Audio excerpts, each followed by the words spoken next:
বয়ান শুনছেন, সবকিছু শুনছেন, আসল মূলধনটা হলো রে বাবা কবর, আবার আসল বাড়ি। এই কবরে যাবো আদরের সন্তান, ছেলে মেয়ে, ভাই বেড়াদর, আত্মীয় স্বজন, মহব্বতের মানুষ কেউ থাকবে না। আমি বলছিলাম কালকে এসরে পরে একটা লোক মারা গেল, ওই লোকটারে রাত্রে বেলা পর দিবে, লাস্টে দেখলে ডর করে।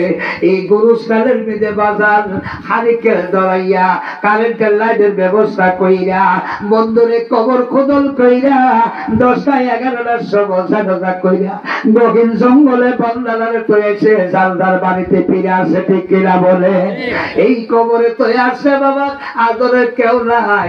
লাস্টারে এসারের সময় মারা গেল, ফজর পর্যন্ত রাখতে রাজি না, সকাল 8টা 9টা পর্যন্ত রাখতে রাজি না, কারণ তারে দেখলে ভয় করে, তারে দেখলে ভয় করে। কেন ভয় করে রে বাপ? তার নিজের যেই ভিত্তিটা নামে পরিচিত ছিল সেই দোলটালায় সে লাশের পরিণত হয়ে গেছে।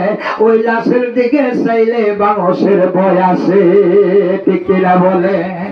এই কারণে আব্দুল বারেক শাহ রাহমাতুল্লাহি আলাইহি তিনি আবিদি বই একটা কথা লিখছেন, কইতাম নি বাজান?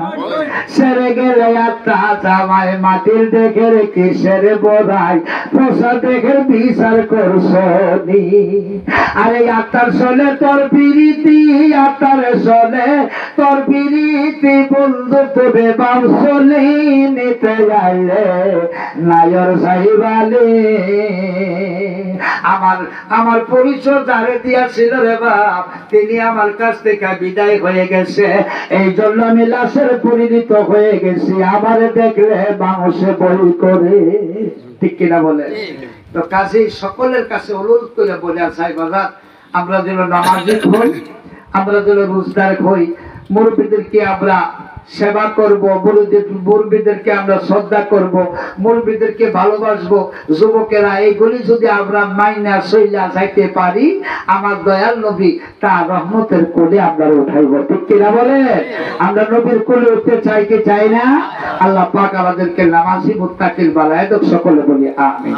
আর জোরে বলি আমিন। বাবা অনেক দীর্ঘ রাত হয়ে গেছে, প্রচন্ড